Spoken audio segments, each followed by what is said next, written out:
Good morning, children. Once again, welcome back to online classroom of Sri Gokulam Public School, Guruvayur.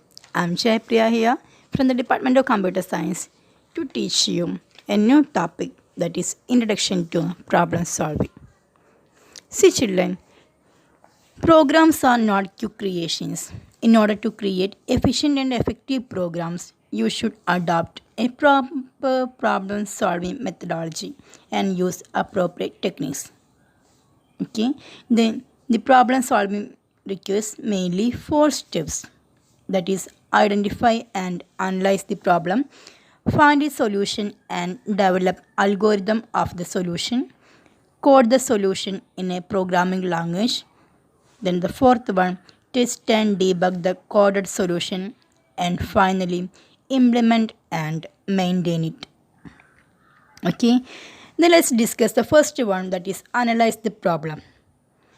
See, children, it is very important to understand the problem minutely because sometimes the problem is not that appears but something else that is causing it.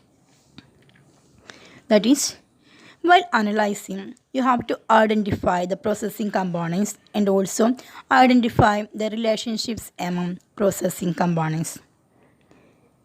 Clear? Then developing the algorithm includes three steps. First one, think of possible solutions. Second one, follow modular approach while designing most appropriate solution. Third one, identify operations for solution. Then the first one, think of possible solutions. As per problem analysis, you have to think of possible solutions by trying. Think of different ideas for solutions. Check your ideas for aptness. Finally, zero on most appropriate solution. Okay. Then second one, design the final program by deciding step-by-step solution and breaking down solution into simple steps.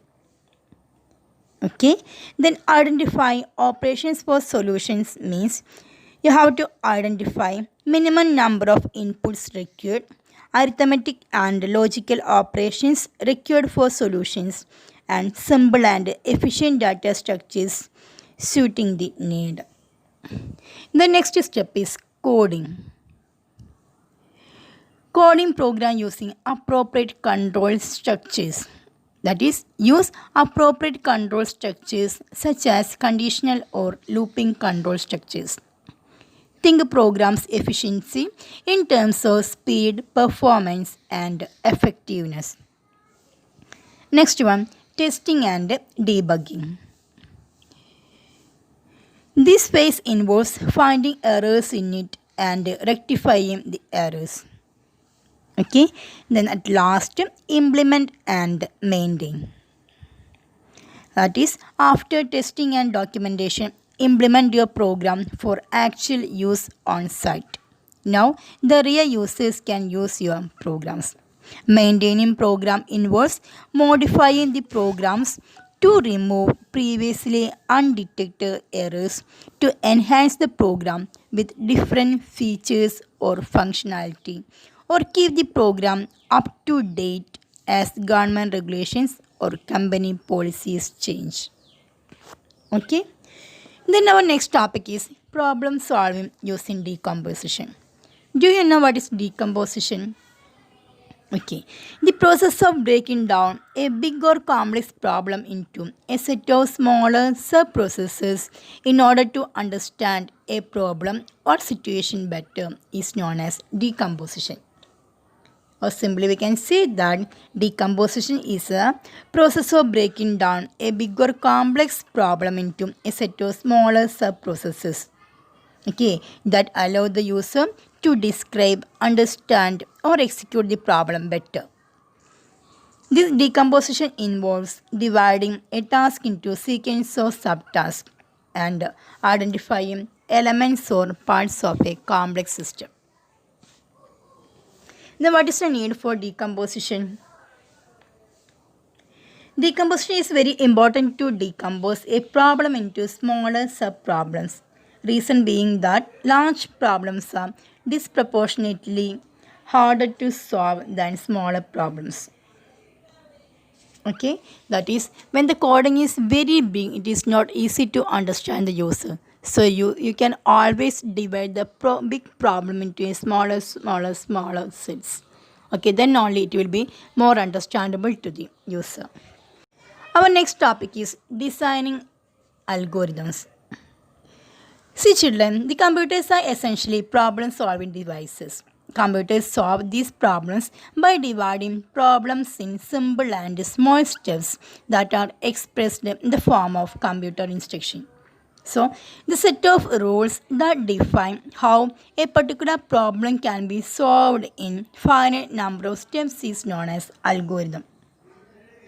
Okay, the components of an algorithm includes input, processing, and output. Input means the input and the type of inputs required by the algorithm. That is, the input can be provided by a user or can be self-obtained too, such as reading from a file. Next one is processing. That means what and how the processing would use inputs to produce the desired output. And next one is output. The output expected from the algorithm. The objective of the algorithm is output. A program is the expression of an algorithm in a programming language. Thus, a success of a program depends upon the algorithm. Therefore, the logic of the problem must be clearly expressed in algorithm. The logic of the problem can be expressed in various manners. One of the most preferable method is the graphical method of representing the problem solution, which is known as flowchart. Okay, so flowchart is a pictorial representation of step-by-step solution of a problem. Okay, a flowchart is a pictorial representation of step-by-step solution of a problem. Okay, so these are the different symbols we are using for flowchart. First one is the ellipse symbol. That one represents start or stop. Then the parallelogram symbol represents input or output. Then the rectangle represents processing and the diamond shape represents decision box. The circle represents the connector. Okay, the arrow mark represents flow of control symbol. Clear? Okay children, so now I hope you all understood the topics that we discussed today.